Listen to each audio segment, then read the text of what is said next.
Asian ન્યૂઝમાં તમારું સ્વાગત છે। જોવા જઈએ તો મિત્રો, રાજ્યમાં આગામી દિવસોમાં વરસાદને લઈને હવામાન નિષ્ણાત અંબાલાલ પટેલે મોટી આગાહી વ્યક્ત કરી છે।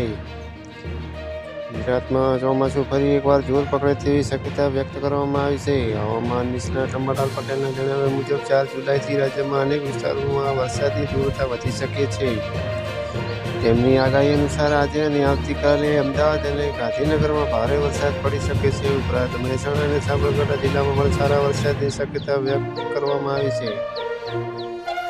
અંબાલાલ પટેલના જણાવ્યા પ્રમાણે વડોદરાના જોવા જઈએ તો કેટલાક વિસ્તારોમાંથી ભારે વરસાદ વરસી શકે છે, જ્યારે મહીસાગર, લુણાવાડા અને છોટાઉદેપુર જિલ્લામાં પણ ભારે વરસાદની સંભાવના વ્યક્ત કરવામાં આવી છે। આગામી દિવસોમાં વરસાદની તીવ્રતા વધે તેવી શક્યતા હોવાથી નદી નાળાઓ નજીક રહેતા લોકો તેમજ નીચાણવાળા વિસ્તારોમાં રહેતા લોકોએ ખાસ સાવચેતી રાખવાની જરૂર છે।